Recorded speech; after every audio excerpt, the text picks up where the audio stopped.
10th Standard Science 2 8 Chapter Cell Biology and Biotechnology। तो ये part omit है। Cell biology आगे डेफिनेशन आ रहा है, बायोटेक्नोलॉजी नेक्स्ट पेज पर डेफिनेशन है। तो लेट्स सी, थोड़ा जूम कर लेते हैं।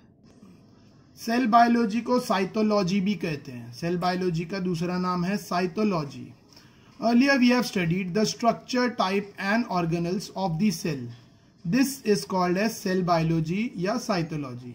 देखो डेफिनेशन आ गया यहाँ पे। स्टडी ऑफ, यहाँ से स्टार्ट हो रहा है। Study of structure, type and organelles of cell is called cell biology या साइटोलॉजी।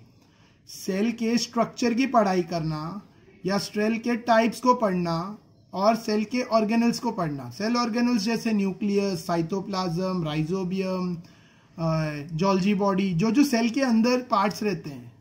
सेल के अंदर जो चीजें पाई जाती है, सेल के अंदर पाया जाता है न्यूक्लियस, राइजोबियम, साइटोप्लाज्म, ठीक है। ये सारी चीजें, गोल्गी मास, एपिथेलियम, ये सारी चीजें सेल के अंदर पाई जाती है, उसे कहते हैं cell organelles.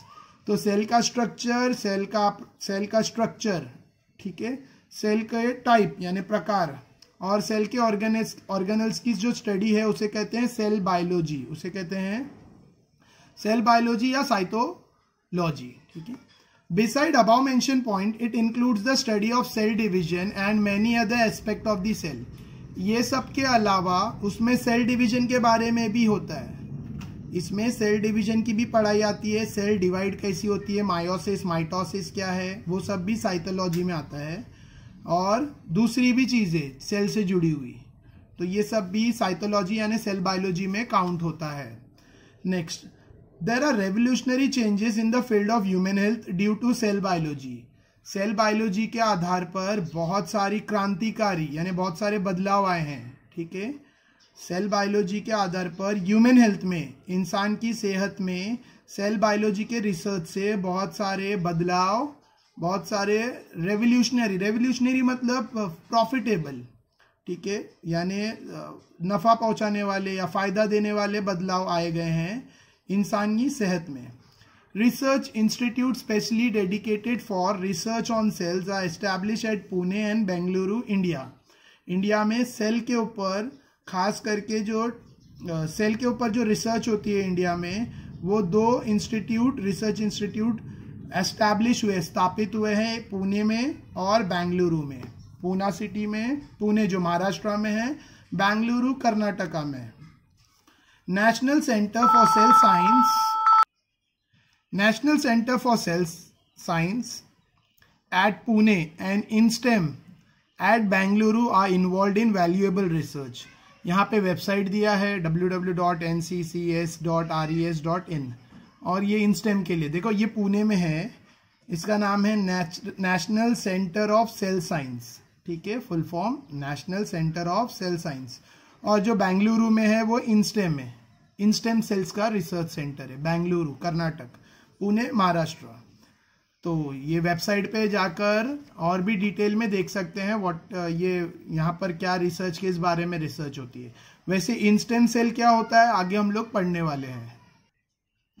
Visit both the website mentioned above and with the help of your teacher try to understand the research undergoing in those institute. तो ये वेबसाइट पे जाओ और फिर टीचर्स की मदद से, स्कूल टीचर्स जो अभी पॉसिबल नहीं है, यहाँ पे क्या रिसर्च होता है, किसके बारे में होता है, इसको समझने की कोशिश करो। तो मैं शॉर्ट में बता दिया, ये सेल के बारे में है जो पुणे में है, और ये इंस्टेम सेल के बारे में है। इंस्टेम सेल क्या है आगे चैप्टर में आ रहा है, देखो आया स्टेम सेल्स, नेक्स्ट टॉपिक ही है स्टेम सेल। तो ये स्टेम सेल क्या है, ऑलराइट। तो पहले शॉर्ट में बता दूं, बॉडी में खास प्रकार के सेल होते हैं जिनके अंदर एबिलिटी होती है पूरी बॉडी को बनाने, बॉडी के अलग अलग सेल्स को बनाने की, यानी पूरी बॉडी को बनाने की एबिलिटी होती है, उसे स्टेम सेल कहते हैं। देखो हार्ट सेल्स जो रहते हैं कार्डियक सेल्स कहते हैं, उससे कार्डियक मसल्स या कार्डियक सेल ही बनेगा। किडनी के सेल से किडनी के सेल्स बनेंगे, ठीक है, और स्किन के सेल से स्किन के सेल्स बनेंगे। लेकिन बॉडी में कुछ खास प्रकार के सेल्स होते हैं जिसे स्टेम सेल कहते हैं। स्टेम सेल से बॉडी का हर एक पार्ट बन सकता है, यानी किडनी, हार्ट, लीवर, स्किन सब बन सकता है। तो वैसे सेल्स को कहते हैं stem cells. Let's see, there are special type of cell present in the body of multicellular organism. खास तरीके के सेल्स प्रेजेंट होते हैं मल्टी सेल्यूलर यानी मैनी सेल वाले ऑर्गेनिज्म में. This cells give rise to all other type of cell present in the body of multi cellular organism. ये cell बहुत सारे मतलब हर टाइप के सेल को पैदा कर सकते हैं. ये सेल से हर टाइप का सेल्स पैदा हो सकता है जो बॉडी में प्रेजेंट है. ये गलती से बॉय प्रिंट हुआ है, ये बॉडी है. ठीक है, body of multicellular organism. Multicellular organism में पाए जाने वाले जितनी मल्टीसेल्यूलर ऑर्गेनिज्म की बॉडी में पाए जाने वाले जो भी सेल्स है वो सब सेल्स स्टेम सेल से पैदा हो सकते हैं. तो स्टेम सेल स्पेशल टाइप के सेल्स है. Similar this cells plays an important role in wound healing. इसके अलावा ये सेल्स का एक खास मुख्य रोल है जख्म को भरने में. ठीक है, अब जो इंजरी हो जाती है, चोट आती है, कट आ गया यानी स्किन में कट हो गया या स्किन में बर्न हो गया, तो जो जख्म बनता है, जो वाउंड बनता है, वो वाउंड को हील करने में, ठीक करने में भी इन स्टेम सेल का खास रोल है. Next, we had studied the stem cells of plant in previous class. हम लोगों ने 9th में स्टेम सेल ऑफ प्लांट के बारे में पढ़ा है, 9th स्टैंडर्ड में. ठीक है, नाउ वी शैल स्टडी. अभी हम लोग क्या पढ़ने वाले हैं? 9th में तो हमने प्लांट्स के बारे में पढ़ा है. Now we shall study the stem cell in animals. इस बार हम लोग 10th में एनिमल्स यानी 9th में प्लांट्स के स्टेम सेल्स का पढ़ा था और अब एनिमल्स के स्टेम सेल्स का पढ़ेंगे, खास करके ह्यूमन बीइंग के, particularly human being. New organism is form from the zygote that is form by union of male and female gamete. जब मेल और फीमेल गैमेट फ्यूज होता है तो जो जाइगोट बनता है, ठीक है, उससे न्यू ऑर्गेनिज्म बनता है. जब मेल और फीमेल गैमेट फ्यूज होते हैं तो जाइगोट बनता है और जाइगोट से क्या फॉर्म होगा? नया organism. At the earlier stages of development organism is in the form of a mass of cell. अच्छा, जाइगोट से जो अर्लियर स्टेज होता है वो टाइम पे जो ऑर्गेनिज्म होता है वो सेल का गुच्छा होता है, mass of cells, group of cells जैसा होता है, यानी एक सेल्स का लोथड़ा बोल सकते हैं, सेल्स का गुच्छा बोल सकते हैं, गुच्छा. All the cell in that mass are almost alike. और उसमें वो जो भी गुच्छा होता है सेल्स का, उसमें जितने भी सेल्स है सारे अलाइक, सेम टाइप के रहते हैं. Those cells are called stem cells. उन सेल्स को कहते हैं stem cells. Alright, page number 88. Next page number, so page number 88 पे स्टेम सेल्स का डेफिनेशन कवर हो गया. ठीक है, क्या है? अर्लियर स्टेज में ऑर्गेनिज्म मास ऑफ सेल्स के फॉर्म में रहता है. ये इसमें ये जो मास है सेल्स का, इसमें सारे सेल्स अलाइक होते हैं और यही सेल को स्टेम सेल कहते हैं. ठीक है, मतलब ये उसको क्लासिफाई कर रहे हैं. डेफिनेशन तो यहाँ पे कवर हुआ था कि स्पेशल टाइप के सेल्स है मल्टी सेल्यूलर ऑर्गेनिज्म में, ऐसे सेल्स है जिससे बॉडी के हर एक टाइप का सेल्स प्रोड्यूस किया जा सकता है, that is called stem cell. और यहाँ पर उसका क्लासिफिकेशन भी हो गया. ठीक है, कि कहाँ पाया जा सकता है? जब अर्लियर स्टेज में जाइगोट फॉर्म हो रहा है, जब मेल और फीमेल गैमेट फ्यूज हो रहे हैं, जाइगोट फॉर्म हो रहा है, तो उसके अर्लियर स्टेज में मास ऑफ सेल्स यानी सेल्स का ग्रुप, गुच्छा पाया जाएगा. वो सेल्स के गुच्छे में सारे सेल्स अलाइक होते हैं और वही सेल्स को स्टेम सेल कहते हैं जब वो अलाइक होते हैं. इसके बाद सेल्स अलग अलग बॉडी पार्ट्स में बनने लगते हैं. कोई हार्ट सेल्स बनते हैं, कुछ किडनी सेल्स, कुछ लीवर सेल्स, कुछ skin cells etcetera. Next page number 89. Top part first 2 paragraph omit है. फिर ये जो ब्लू बॉक्स में है, ठीक है, stem cell preservation. Stem cell को कैसे प्रिजर्व किया जाता है, मतलब कैसे संभाल के रखा जाता है. For the purpose of preservation stem cell samples are carefully collected from sources like cord blood, red bone marrow or embryo, and are kept in small sterile vials. Those vials are kept in liquid nitrogen at -135 degree to -190 degree Celsius. देखो, stem cell को बचाने के लिए, संभालने के लिए उनको ध्यान से संभाल कर जमा किया जाता है. कहाँ से लिया जाता है? सोर्सेस जैसे कॉर्ड ब्लड. ठीक है, कॉर्ड ब्लड किसको कहते हैं? Umbilical cord. बच्चा माँ के पेट से जुड़ा हुआ होता है थ्रू अम्बिलिकल कॉर्ड, जिसको हिंदी में नाभि कहते हैं. नाफी, नाभि ऐसा कुछ कहते हैं. एक कॉर्ड होता है जिसके थ्रू बच्चे का स्टमक माँ के स्टमक से, माँ के वॉर्म से, ठीक है, माँ के यूटेरस से जुड़ा हुआ होता है. बच्चे का पेट माँ के यूटेरस से जुड़ा हुआ होता है और उसके थ्रू ही बच्चे को सारा न्यूट्रिएंट और ऑक्सीजन मिलता रहता है मदर वॉर्म के अंदर, माँ के पेट में. तो उसको कहते हैं यूम्बिलिकल कॉर्ड. तो ड्यूरिंग द बर्थ, जब बच्चा बर्थ होता है, पैदा होता है, उस वक्त कॉर्ड ब्लड निकलता है, तो ये कॉर्ड ब्लड उस वक्त जमा कर सकते हैं। ये जो कॉर्ड ब्लड होता है उसमें स्टेम सेल्स होते हैं, स्टेम सेल्स। इसके अलावा हड्डी के गूदे में, बोन के बीच में जो मैरो होता है, हड्डी के बीच में जो हमारी हड्डी के बीच में जो मैरो होता है उसमें भी स्टेम सेल पाए जाते हैं। और थर्ड वाला जो हमने पहले देखा एम्ब्रायो में, एम्ब्रायो वही जाइगोट बनने के बाद अर्लियर स्टेज में जब सारे सेल्स अलाइक होते हैं सेल मास में, उसे कहते हैं एम्ब्रायो। ब्लास्टोसाइट्स भी कहते हैं, ठीक है। ये सब इसमें से किसी में से भी कलेक्ट किया जाता है सैंपल्स, स्टेम सेल के सैंपल्स लिए जा सकते हैं। थोड़े सी सैंपल्स की जरूरत है, फिर उसको स्टेराइल वेल। अगर वीडियो अच्छा लग रहा हो तो शेयर करो वीडियो को अपने सारे 10th स्टैंडर्ड फ्रेंड्स, रिलेटिव्स जो भी है उनके साथ इस वीडियो को शेयर कर दो, ठीक है। लाइक सब्सक्राइब करो, चैनल को सब्सक्राइब करो, लाइक करो, लेकिन उन सबसे पहले वीडियो को शेयर करो with all your 10th standard friends. देखो स्टेराइल का 2 मीनिंग है। स्टेराइल मीन्स एक तो होगा नपुंसक, यानी जो अपने जैसा अपनी औलाद नहीं प्रोड्यूस कर सकता, अपने जैसा दूसरा ऑर्गेनिज्म नहीं प्रोड्यूस कर सकता, उसको स्टेराइल कहते हैं। इसके अलावा स्टेराइल का एक और मीनिंग है। स्टेराइल मीन्स जिसमें कोई दूसरे लिविंग ऑर्गेनिज्म ना हो, ठीक है, दूसरे living organism, bacteria, virus, germ से free.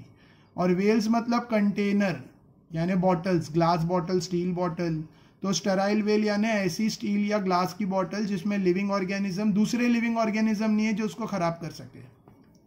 Those wells are kept in liquid nitrogen. ये ऐसी बॉटल्स को कहाँ रखा जाता है, मतलब इसके अंदर स्टेम सेल्स रखकर ये बॉटल्स को या ये जो भी कंटेनर को लिक्विड नाइट्रोजन में रखा जाता है, यानी बहुत ठंडे, बहुत लो टेम्परेचर पे, नेगेटिव टेम्परेचर पे, -135 डिग्री टू -190 डिग्री सेल्सियस के टेम्परेचर पे रखा जाता है, यानी इतना कोल्ड टेम्परेचर पे रखा जाता है, ठीक है, ताकि वो खराब ना हो। Next, stem cell research. Stem cells research. In biotechnology, stem cell research is a revolutionary event after cloning. Biotechnology में जो स्टेम सेल की रिसर्च हुई है, ये एक बड़ा बदलाव, ठीक है, एक बड़ा क्रांतिकारी चेंज है, बदलाव है क्लोनिंग के बाद। तो क्लोनिंग के अलावा जो सेकेंड बड़ा रेवोल्यूशनरी चेंज आया वो स्टेम सेल का रिसर्च है, ठीक है। क्लोनिंग पता ही होगा, लिविंग ऑर्गेनिज्म स्टेम सेल को ग्रो और डेवलप कर सकते हैं स्पेशल कंडीशन में, ताकि वो दूसरे लिविंग ऑर्गेनिज्म का डुप्लीकेट कॉपी बनता है, उसे कहते हैं क्लोनिंग। क्लोनिंग पे all over the world ban लगा हुआ है, ठीक है। एनिमल क्लोनिंग पे all over the world ban लगा हुआ है, वरना हर कोई अपना कॉपी बनाएगा, ठीक है। मतलब उसका मिसयूज हो सकता है साइंस और टेक्नोलॉजी के। ये क्लोनिंग का मिसयूज करके बोलते हैं ना, ह्यूमन के लाइफ में या दूसरे एनिमल्स की लाइफ में प्रॉब्लम क्रिएट, नेचर में प्रॉब्लम क्रिएट हो सकता है, इसके लिए इस पे all over the world cloning पे, एनिमल क्लोनिंग पे बैन लगा हुआ है। ऑलराइट, सो क्लोनिंग स्टेम सेल को ग्रो और डेवलप करके डुप्लीकेट बना सकते हैं, ठीक है।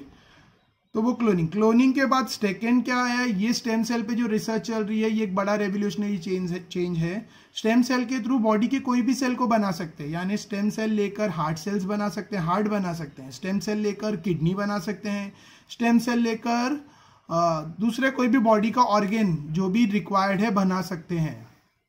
This technique has the potential to bring about the fundamental change in medical science. जो स्टेम सेल की टेक्निक है, ये एक इसके अंदर एक ताकत है, ठीक है, जो बदलाव ला सकती है, जो बेसिक बदलाव ला सकती है मेडिकल साइंस में। इतनी इसके अंदर क्षमता, potential. Depending upon sources, stem cells are of 2 type. देखो, जहां से स्टेम सेल्स मिलती है उसके आधार पर स्टेम सेल्स 2 प्रकार की होती है, embryonic stem cell and adult stem cell.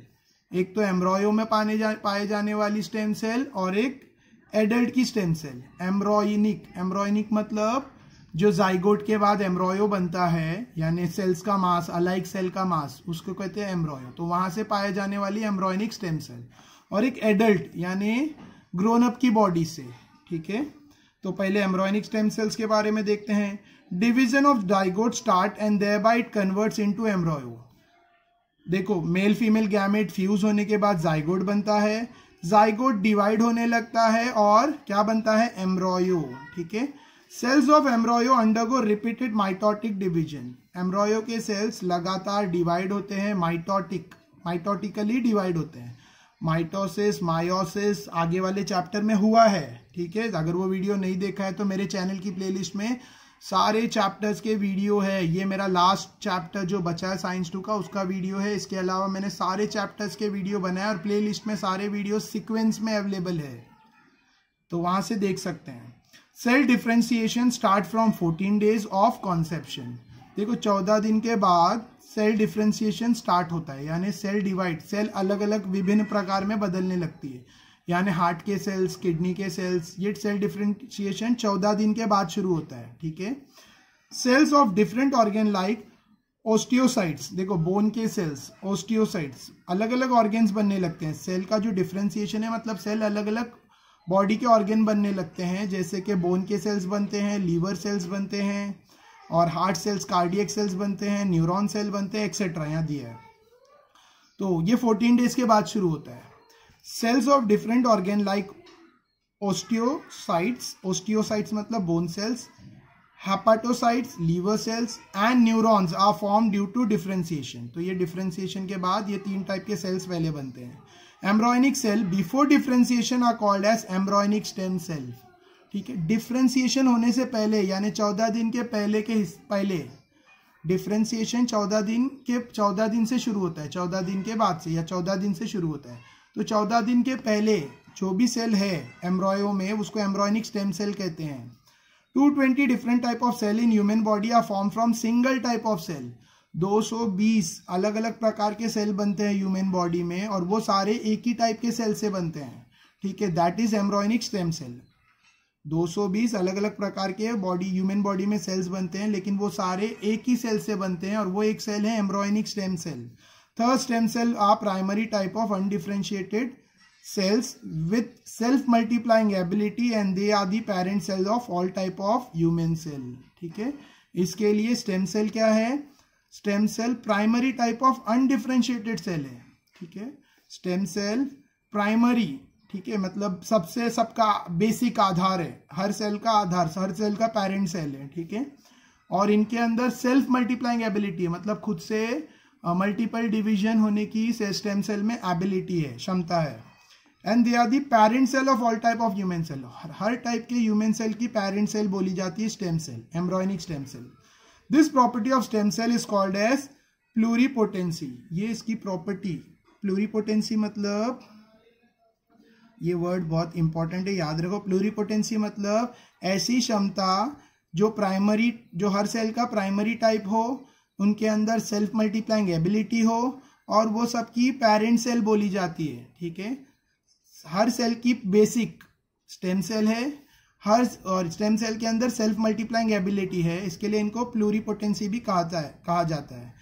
It has been found that if these stem cells are collected well before the beginning of differentiation on 14 day, ठीक है, इसलिए ये बोला जाता है कि अगर डिफरेंशिएशन से यानी 14 दिन से पहले अगर स्टेम सेल को कलेक्ट किया जाए, यानी 5 से 7 दिन बाद में 5 to 7 डेज में अगर कलेक्ट कर लिया जाए स्टेम सेल को, यानी 14 डेज से पहले तो 5 से 7 दिन में कलेक्ट किया जाए, एंड कल्चर्ड, और उनको ग्रो और डेवलप किया जाए, and cultured with certain biochemical stimulus in laboratory. Laboratory में रखकर उनको कुछ केमिकल्स, बायोकेमिकल स्टिमुलस के साथ रखा जाए, कल्चर किया जाए, ठीक है, उसके साथ ग्रो और डेवलप किया जाए, कल्चर किया जाए। As per the stimulus they can transform themselves into desired type of cell.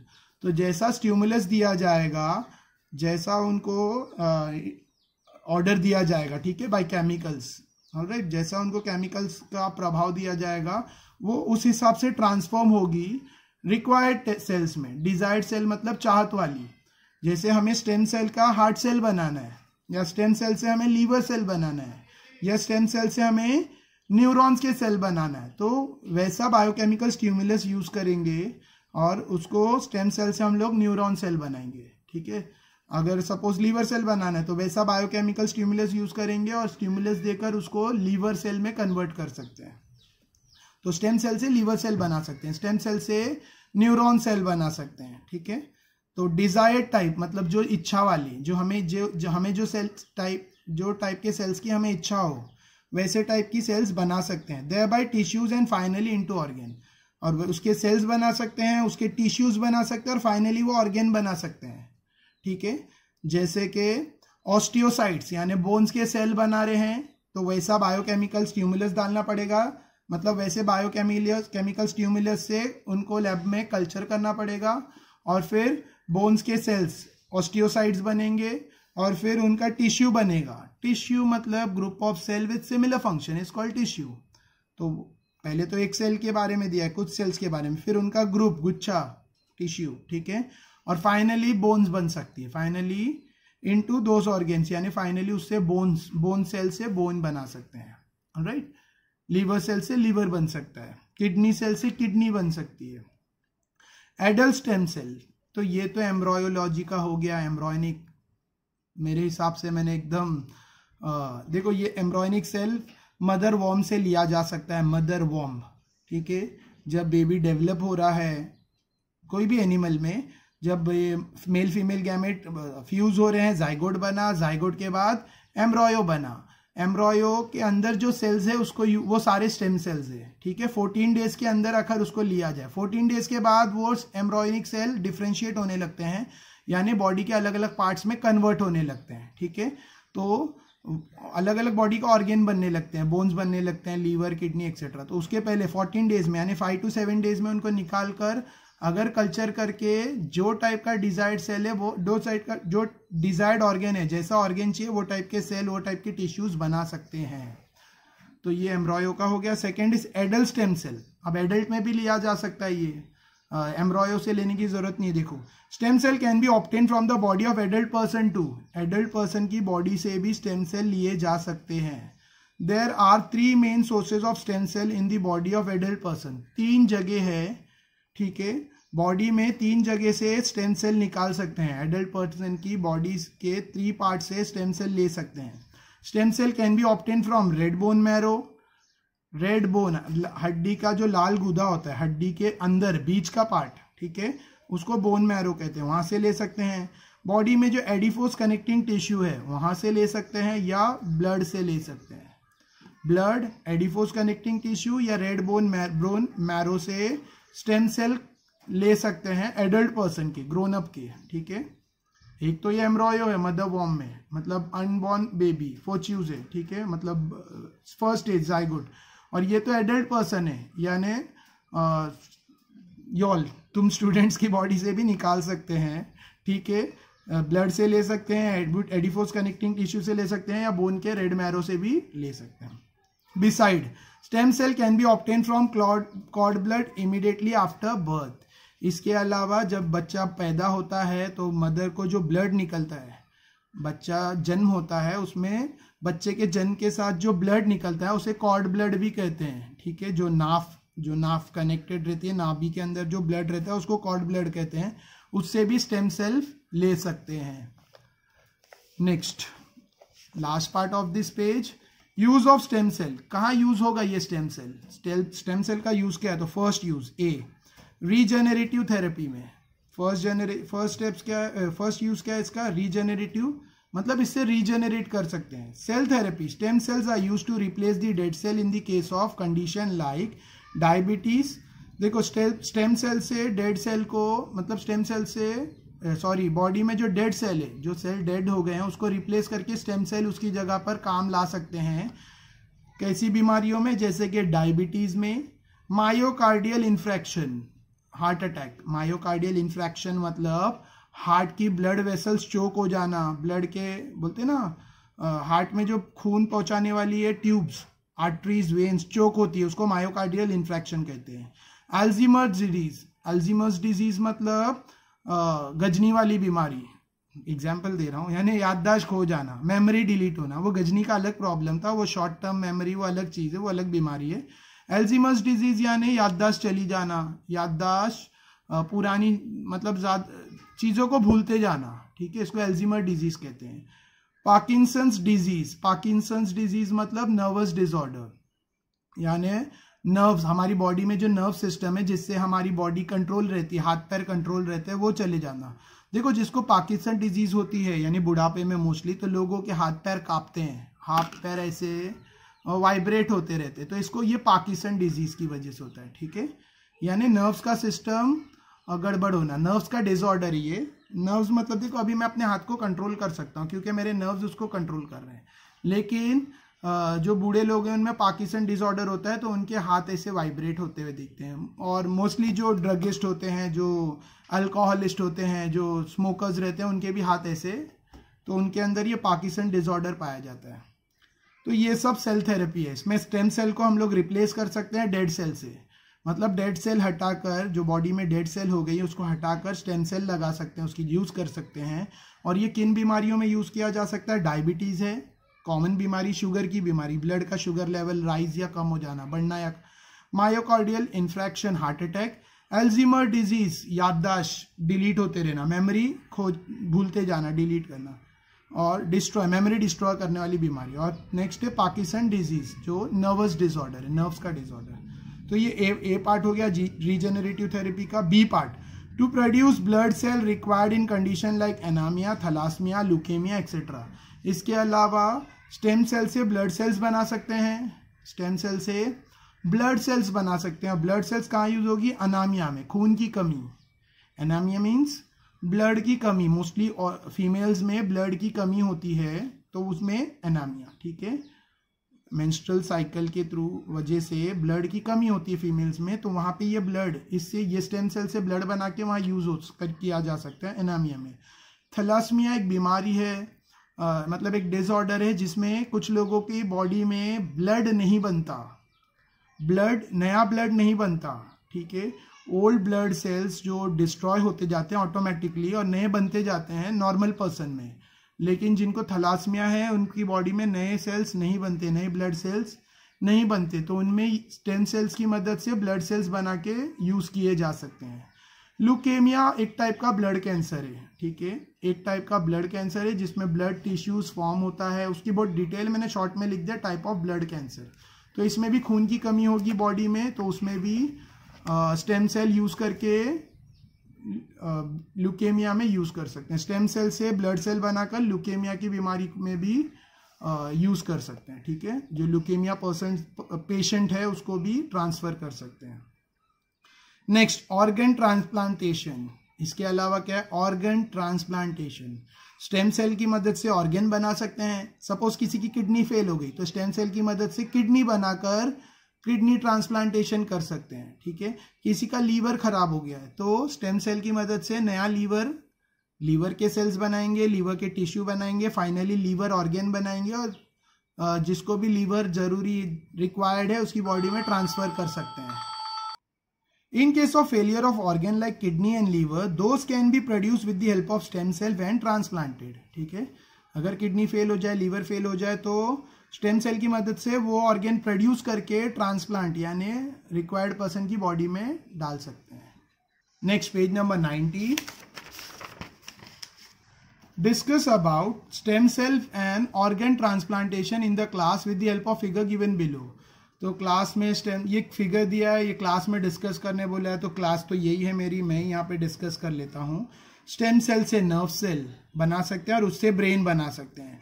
Stem cell से इंटेस्टाइन के सेल बना सकते हैं और इससे इंटेस्टाइन बना सकते हैं। स्टेम सेल से लीवर सेल बना सकते हैं और लीवर सेल से लीवर बना सकते हैं।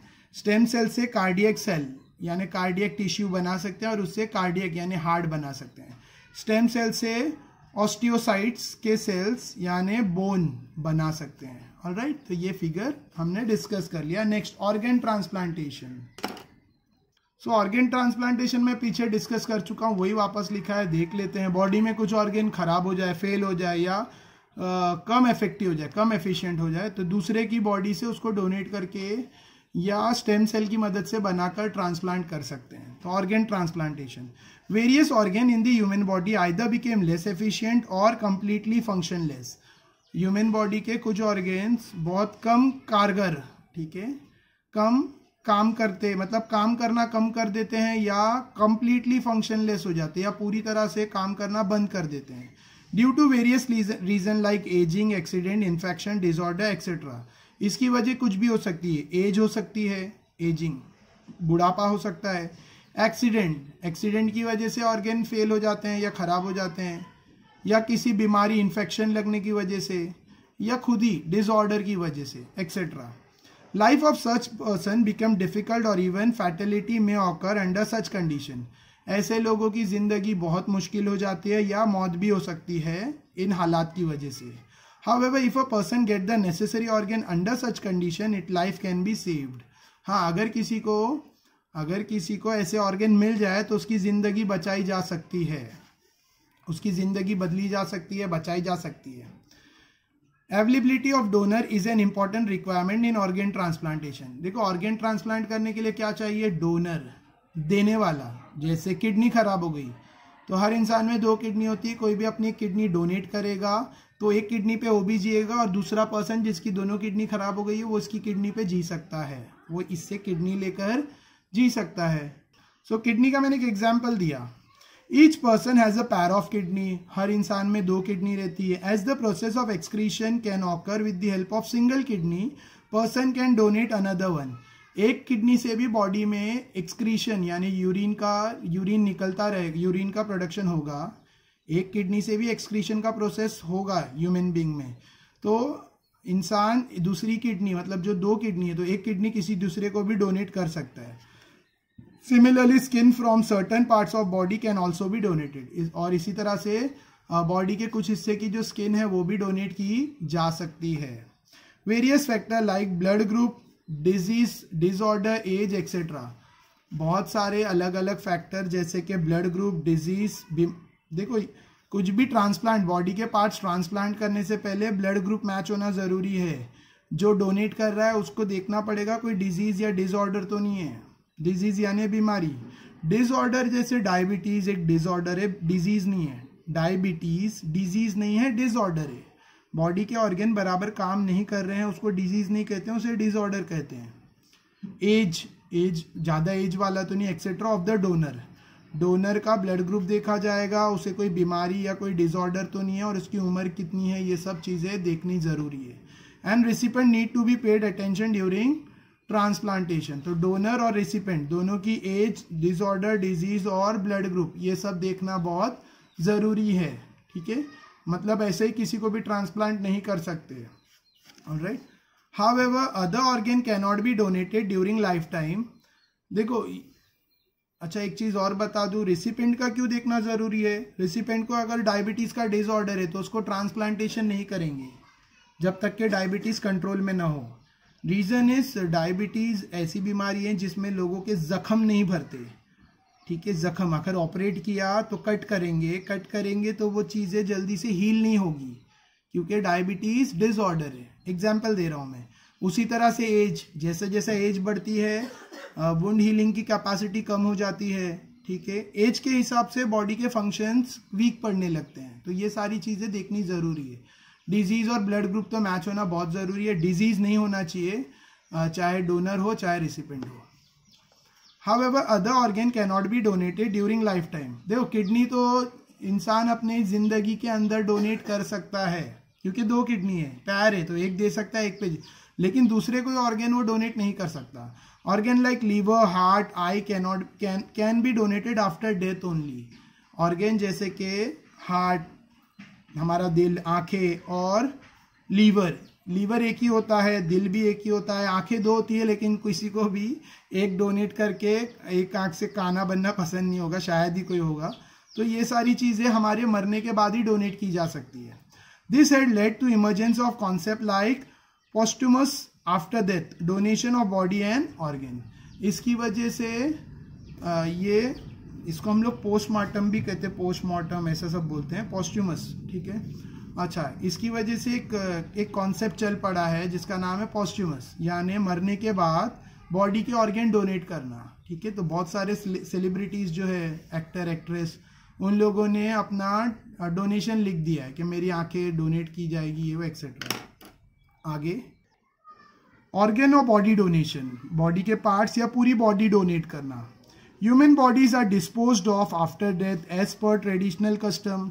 देखो, रीति रिवाज के अनुसार बॉडी को डिस्पोज कर देते हैं, यानी अगर हिंदू ट्रेडिशन में है तो बॉडी को जला देते हैं, अगर हिंदू रिलीजन से तो बॉडी को बर्न कर देते हैं, अगर मुस्लिम या क्रिश्चियन रिलीजन में है तो बॉडी को बरी करते हैं. दोनों ही केसेस में बॉडी को डिस्पोज कर देते हैं. However, due to progress in science, it has been realized that many organs remain functional for certain period even after death occurs under specific condition. लेकिन साइंस और टेक्नोलॉजी की मदद से ये एहसास हुआ है, ये पता लगा है कि बहुत सारे ऑर्गेन काम करते हैं, कारगर रहते हैं, ठीक है, रिमेन फंक्शनल यानी काम के लायक रहते हैं, बेकार नहीं होते हैं. डेथ के बाद भी बॉडी के बहुत सारे ऑर्गेन काम के लायक रहते हैं, कारगर रहते हैं, अगर डेथ स्पेसिफिक कंडीशन में हुई है तो. ठीक है, मतलब अगर किसी की यंग एज में डेथ हो गई तो उसके बॉडी के पार्ट्स इजीली यूज किए जा सकते हैं दूसरे लोगों के लिए, दूसरे लोगों को जीवन देने के लिए.